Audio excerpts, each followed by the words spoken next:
A reflexão que eu queria trazer com vocês essa manhã é sobre confiar em Deus. Confiar, querido, segundo o dicionário, é entregar. Confiar é entregar. Confiar é pôr sob a guarda. Confiar é incumbir, não é? Então, pessoa assim, eu vou confiar o meu celular ao pastor César. Eu vou dar o meu celular ao pastor César. Então, confiar é entregar. Então, quando você confia, você entrega.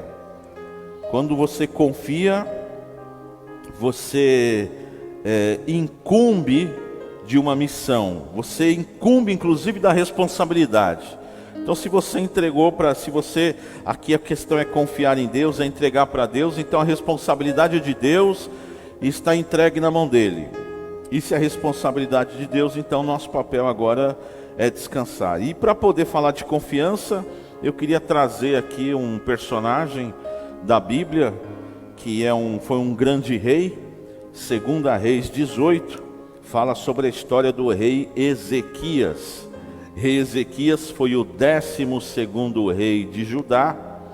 Quando a gente fala 12º rei de Judá, é importante lembrar vocês que o primeiro rei foi Saul, né? Israel não tinha rei. De repente o povo de Israel pediu um rei. Eles não tinham rei porque eles tinham o que a Bíblia chama de juízes. E esses juízes apareceram depois de Josué. E Josué apareceu depois de Moisés. E Moisés apareceu porque o povo ficou preso no escravo no Egito. E o Egito apareceu porque acabou a comida na terra deles em Canaã e eles desceram para o Egito. E Canaã apareceu porque Deus prometeu uma terra para Abraão, certo? Então Abraão estava morando em Ur dos Caldeus, lá, sei lá, na Mesopotâmia. Deus fala, sai daí, vou te dar uma terra. Então começa com Abraão. Abraão sai, vai para Canaã, chega em Canaã, a descendência dele se estabelece ali, compra terras, acaba a comida, o povo desce para o Egito para comer, prospera no Egito, se torna escravo. Deus levanta Moisés, tira o povo do Egito. Quando tira o povo do Egito, volta para Canaã. Moisés morre, Josué assume a liderança do povo. Josué morre, Deus levanta líderes que não são reis, são juízes. Deus levanta Débora, Sansão, Deus levanta Jefité, Deus levanta vários juízes. Eles coordenam o povo de Israel. O povo de Israel fala, nós não queremos viver numa teocracia. Teocracia, democracia, uma palavra grega. Demo quer dizer povo, cracia, poder que vem do povo, por isso que nós vivemos numa democracia, onde o poder emanava do povo. O povo de Israel vivia numa teocracia. Teo é Deus, cracia, poder vem de Deus. Então o poder na teocracia emana de Deus, é Deus quem comanda a direção. O povo de Israel e os juízes viviam numa teocracia. Então o povo desiste, fala, não queremos mais teocracia, porque não é fácil servir a Deus, entender a voz de Deus, entender a direção de Deus. Nós queremos um rei para celebrar, para poder obedecer à voz de um homem, e Deus vai falar através dos profetas, mas nós queremos ter um líder político, e o povo pede um líder político, e o povo mesmo elege Saul como líder político. Saul então é o primeiro rei de Israel, só que Saul foi um rei escolhido pelo povo, pelo homem, e um rei que pecou diante de Deus, e com isso então Deus levanta Davi. Então Davi se torna o grande rei de Israel. Só que Davi peca, Salomão também peca, que é filho de Davi, e no reinado do filho de Salomão, Roboão, o reinado se divide, fica Israel em cima e Judá embaixo. Então, quando eu falo Ezequias era 12º rei, 12º rei depois de Saul. Então na linhagem chegou até Ezequias. O pai de Ezequias é um sujeito chamado Acás. É um sujeito horroroso, um homem que não está nem aí para nada, um homem que se dobra a qualquer Deus, um homem que quer saber de fazer política e média com os outros povos, não está preocupado com Deus de Israel. O filho dele assume Ezequias se propõe a ter compromisso com Deus. A Bíblia fala que Ezequias foi um bom rei. Olha o que diz em 2 Reis 18:3.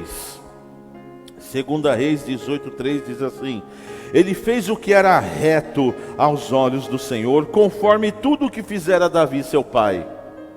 O próximo: ele tirou os altos, quebrou as estátuas, deitou abaixo os bosques e fez em pedaço a serpente de metal que Moisés fizera. O próximo: no Senhor Deus de Israel confiou, de maneira que dele não houve quem fosse semelhante entre todos os reis, nem entre os que foram antes dele. O próximo: porque se chegou ao Senhor, não se apartou dele, e guardou os mandamentos que ele tinha dado a Moisés. O próximo: assim foi o Senhor com ele, para onde quer que saía, se conduzia com prudência. Então Ezequias, ele pensou o seguinte: o que eu preciso fazer para poder estar em obediência e harmonia com Deus? O que eu preciso fazer? Eu preciso tirar a idolatria. Tire idolatria.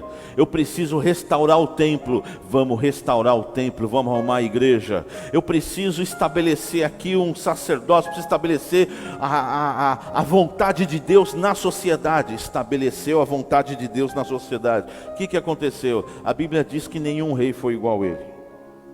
A Bíblia diz que ele foi o mais obediente, que ele foi um exemplo.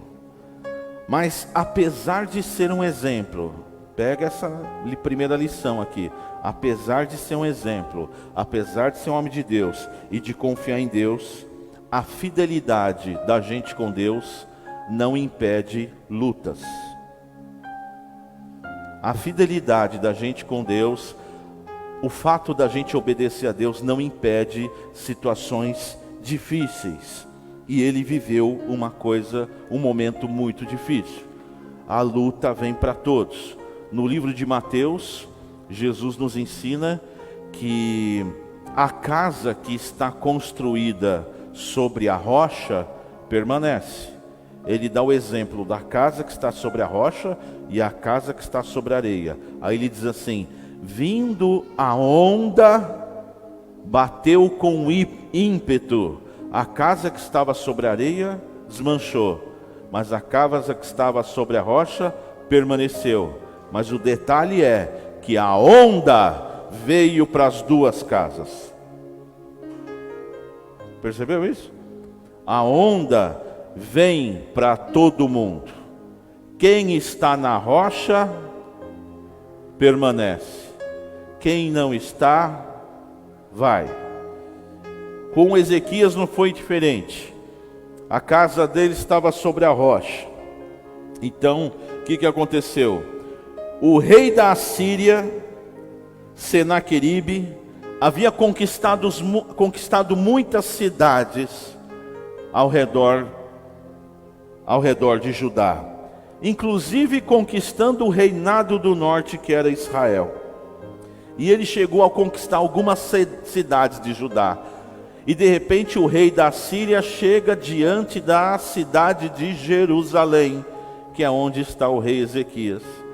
E o rei da Síria, então, ele manda o secretário dele ir falar com o povo de Jerusalém. O secretário dele chegava até as muralhas de Jerusalém, e os soldados de Ezequias em cima das muralhas, e o enviado do rei chegava na porta e começava a falar com os soldados, e para aquela mensagem chegar até o rei. E o enviado de Senaqueribe, que é um endemoniado chamado Rabsaque, ele começava a botar medo em todo mundo. Por quê? Porque Senaqueribe já tinha conquistado tudo, só faltava Jerusalém. 2 Reis 18:13. Porém, no ano 14º do rei Ezequias, subiu Senaqueribe, rei da Assíria, contra todas as cidades fortificadas de Judá e as tomou. Ou seja, ele tomou as cidades do reinado de Judá. Senaqueribe cobrou ouro de Ezequias para não invadir. 2 Reis 18:19. E Rabsaque lhe disse: ora, dizei a Ezequias: assim diz o grande rei da Síria, que confiança é essa em que te estribas? Amados, o Rabsaque chega na muralha de Jerusalém e começa a falar para os soldados: olha, por que vocês não se entregam? Nós conquistamos tudo, só falta vocês.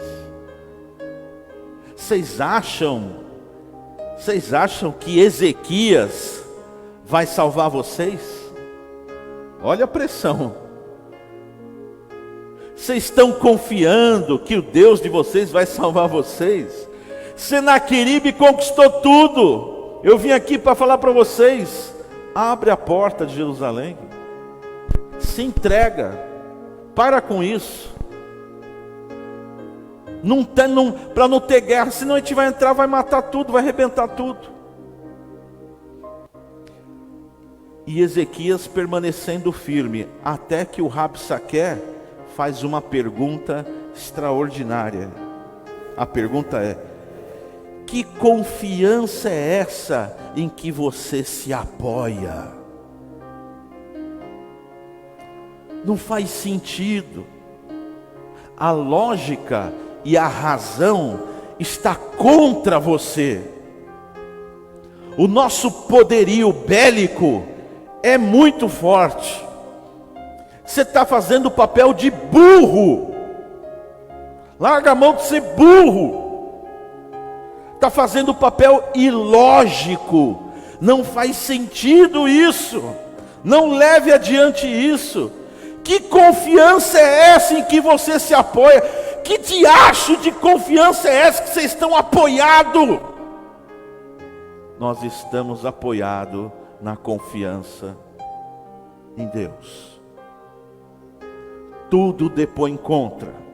Sabemos que você é mais forte. Sabemos de tudo. Eu quero que você perceba que, apesar de você estar servindo a Deus, apesar de você estar em obediência, a luta vem. Olha o que o inimigo fala para Ezequias: os povos não poderão te livrar. 2 Reis 18, 21. Deus não poderá livrar vocês. 2 Crônicas 32, 13. Olha o que ele fala: a Síria, o nosso rei, vai cuidar bem de vocês. Vem para cá, deixa nós cuidar de vocês. Olha o que o Senaqueribe fala, manda o Rabsaque falar. Sabe por que a gente está aqui invadindo Jerusalém? Porque Deus mandou. Foi Deus que mandou a gente vir aqui invadir Jerusalém. Para confundir a cabeça dos soldados. O diabo, ele chega para você, querido. Pega essa agora aqui, que essa é braba, hein? O diabo chega para você falando em nome de Deus. O diabo chega para você falando em nome até de Jesus. Ele falando para os soldados e para Ezequias: foi Deus que me mandou invadir aqui a cidade de vocês. Se renda, para com isso. Aí quando ele viu que o povo de Israel, o povo de Judá não se rendia, 2 Reis 18, 27, ele diz assim: vocês comerão o próprio excremento e beberão a urina de vocês mesmos. 2 Crônicas 32, 11, Rabsaque diz assim: Ezequias, você quer que o seu povo morra de fome e de sede? Olha a pressão. Pressão, irmão. Para arrebentar mesmo. 2 Reis 18, 28. Essa é forte, põe aí, Tito. 2 Reis 18, 28, 30. Rabsaque, se pôs em pé e clamou em alta voz em judaico e respondeu dizendo: ouvi a palavra do grande rei da Síria. Põe no próximo. Assim diz o rei: não vos engane, Ezequias, porque não vos poderá livrar da sua mão. Você não vai livrar Ezequias, não se engane. Põe no próximo. Nem tampouco vos faça Ezequias, olha o que ele está falando para os soldados. Nem tampouco vocês façam Ezequias confiar no Senhor. O Rabsaque está dizendo assim, ó, Ezequias vai falar para vocês confiar em Deus. Não confia. Ezequias vai dizer assim, certamente nos livrará o Senhor, e esta cidade não será entregue na mão do rei da Síria. Mentira, não confia. 2 Reis 19:1, coloca aí. O rei Senaqueribe faz uma carta dizendo, entrega Ezequias, entrega que nós vamos invadir, ninguém vai livrar vocês. Essa carta chega até a mão do rei Ezequias. E aconteceu, quando essa carta chega na mão do rei Ezequias, e aconteceu que, tendo Ezequias ouvido isto, rasgou suas vestes, se cobriu de saco e entrou na casa do Senhor. 2 Reis 19:14, por gentileza. Recebendo, pois, Ezequias as cartas das mãos dos mensageiros e lendo-as, subiu à casa do Senhor, e Ezequias as estendeu perante o Senhor.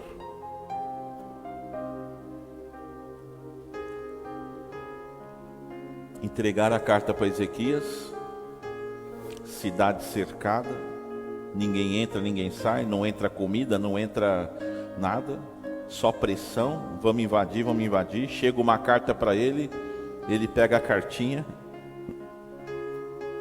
e entra na igreja. Entra no templo, pega a carta e faz isso aqui. Fala, ó Senhor, por isso que eu falei para você, eu não sei qual que é o seu problema, eu não sei qual que é a sua luta, eu não sei qual que é a sua afronta, nem qual é o seu Senaqueribe, mas uma coisa eu te falo, você veio no lugar certo.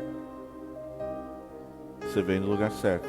Se o seu problema não é um documento, se eu não sei qual é o seu problema, mas daqui a pouco nós vamos levantar as cartas diante de Deus.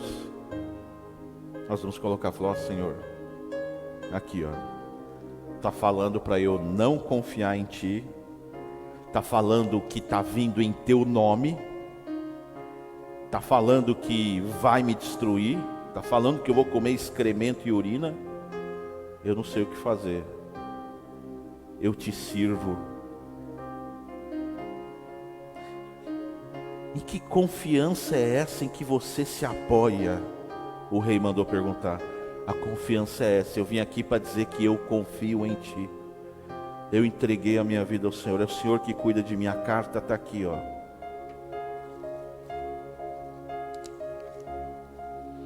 Segunda Reis 19, 15 e 16. E orou Ezequias perante o Senhor e disse, ó Senhor Deus de Israel, que habita entre os querubins, Tu mesmo, só Tu és Deus de todos os reinos de toda a terra, e Tu fizeste os céus e a terra.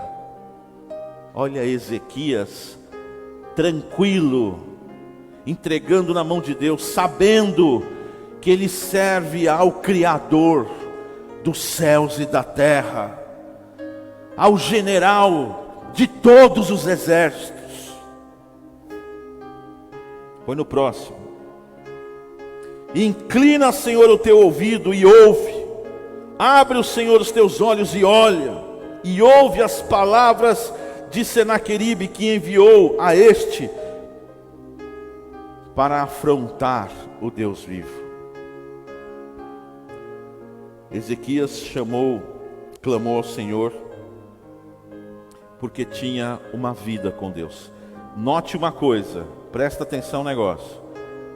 Ele não vivia de qualquer jeito e chegou na igreja porque estava desesperado. Pegou aí ou não? Ele já tinha uma vida com Deus, ele sabia com quem ele andava.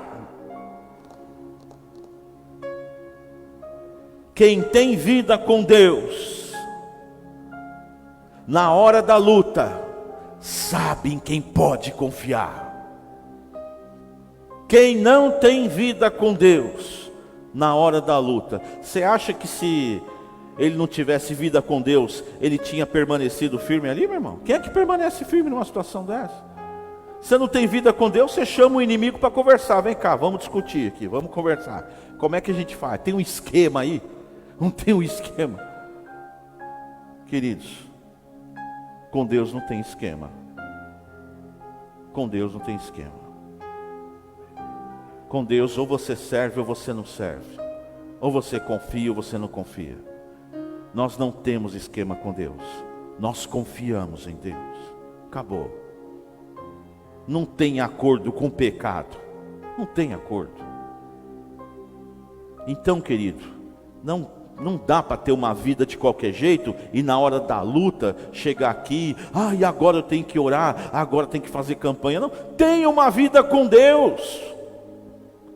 Na hora da luta só será mais uma luta. Acabou. 2 Reis 19:5.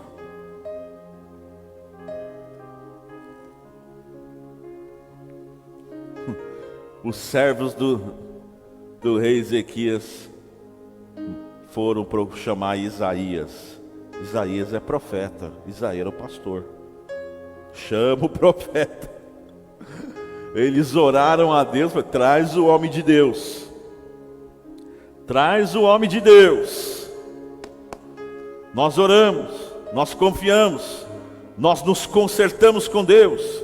Eu tirei a idolatria, eu tenho vida com Deus. Eu confio nele. Estamos lá firme na igreja. Deus não vai nos desamparar agora. Os irmãos estão pegando aí, não? Chama o pastor. Vamos ver o que o pastor tem para dizer. Deus vai usar o homem. 2 Reis 19:32. Palavra do profeta Isaías. Mandaram, olha, estão cercados, hein? Chama o profeta chega lá. Palavra do profeta, simples. Portanto, assim diz o Senhor acerca do rei da Assíria: não entrará nessa cidade, nem lançará nela flecha alguma, tampouco virá perante ela com escudo, nem levantará contra trincheira alguma. Põe no próximo. Pelo caminho por onde vier, por ele voltará, porém nessa cidade não entrará, diz o Senhor. Olha o que o homem de Deus está falando. Irmão, tudo depõe contra o Jerusalém. Chega um homem e fala, não vai entrar. Deus falou comigo, não vai entrar. Põe no próximo.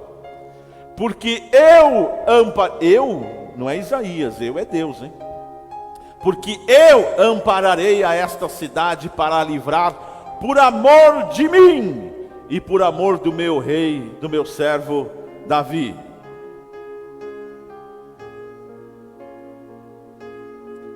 Próximo. Vai vendo aí, meu irmão. Sucedeu, pois, que naquela mesma noite saiu o anjo do Senhor e feriu no arraial dos assírios 185.000 deles. Um anjo. E levantando-se pela manhã cedo, eis que todos eram cadáveres. Meu Deus. Então, próximo. Então Senaqueribe, rei da Síria, partiu.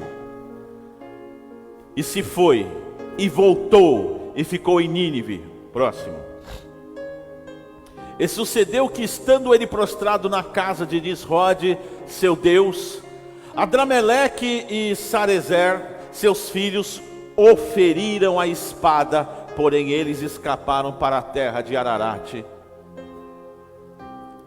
Senaqueribe foge pela estrada pela qual ele veio, se esconde em Nínive. Os filhos de Senaqueribe vão lá e assassinam o próprio pai.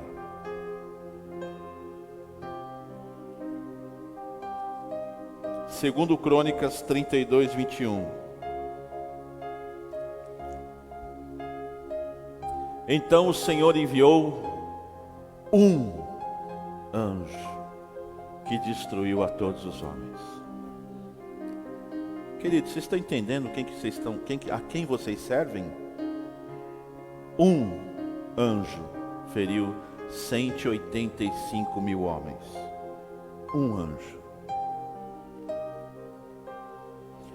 Pastor, como é que um anjo feriu 185 mil homens? Foi na espada? Eu não tenho a menor ideia, querido. Não me interessa como ele feriu. Não sei se foi praga, se foi... Eu sei que muitas vezes Deus permite uma praga, uma situação assim, que a gente nem entende, mas aquilo é o trabalhar de um anjo de Deus. Aquilo é o trabalhar de um anjo de Deus. Às vezes a gente imagina assim na nossa mente, que desceu um anjo com uma espada de fogo, foi lá e espetou. Às vezes não é, às vezes é uma praga, uma bactéria, alguma coisa. Morreu todo mundo numa noite. Por alguma circunstância que a gente não entende qual. E pela qual a leitura de Ezequias foi o quê? Foi o toque do anjo. Quando eu estava na TV Record, que eu entrei pela primeira vez para poder, que eu fiquei deslumbrado com aquilo, e eu pensei, eu quero falar com o Ratinho. Eu lembro que veio o Rodolfo, da dupla ET, Rodolfo. Ele chegou até mim e falou, você tem que sair, porque todo mundo foi embora do estúdio, eu não saí, eu fiquei lá. E ele falou assim para mim, você tem que ir embora, rapaz. Eu falei, eu não vou, eu só saio daqui se eu falar com o Ratinho. Ele falou, você é maluco? Eu falei, sou, só saio daqui se eu falar com o Ratinho, Deus me trouxe aqui. Aí o Rodolfo disse assim, eu vou te colocar num corredor que fica atrás da TV Record. O Ratinho vai passar lá para poder ir para o estacionamento. Olha o que ele falou, se alguém perguntar quem colocou você lá, diga que foi um anjo. O cara é ímpio. Ele não é crente. Não é cristão. Não tem formação teológica, não tem nada. Olha o que Deus colocou na boca, a palavra que Deus colocou na boca daquele moço. Naquele momento, foi o anjo que me levou lá? Não foi o anjo, foi o Rodolfo. Mas que ele foi usado por Deus. Que ele foi usado por Deus. E a ilustração que ele me disse é que aquilo seria uma ação de um anjo. Amém, meu irmão. Deus usa quem Ele quer. Deus usa quem Ele quer. A Bíblia diz que Deus endurecia o coração do faraó. Estou falando isso para você entender que vale a pena ter uma vida com Deus. Se você tem vida com Deus, no dia da luta você consegue confiar. Se você não tem vida com Deus, no dia da luta você entra em pânico. Deus não vai deixar faltar nada na sua casa esse ano. Deus vai abrir grandes portas esse ano. As portas não serão óbvias, serão portas onde ninguém espera. Queridos, está todo mundo olhando para o óbvio, está todo mundo olhando para cá, esperando que as portas se abram aqui. Deus manda falar para você, a porta vai abrir ali, vai abrir ali, vai abrir ali. Não olha para onde está todo mundo olhando, não olha para onde você está achando que vai ser. Não vai ser ali, vai ser em outro lugar. Vai ser em outro lugar. O inimigo chega em nome de Deus, o inimigo usa aparente. Foca em Deus, querido, não perca a confiança. O espanto de Senaqueribe. Que confiança é essa, meu Deus do céu? Vocês estão loucos? Vocês vão morrer, daqui a pouco vocês vão morrer. Nós vamos invadir. Quem morreu? Senaqueribe morreu. O diabo gritou, latiu, fez, foi envergonhado. Hoje a nossa luta é Efésios 6:12. Hoje a nossa luta, queridos, não é contra rei, A nossa luta não é contra soldados, a nossa luta não é contra irmãos, a nossa luta é contra o inimigo das nossas almas. A nossa luta é contra o mal.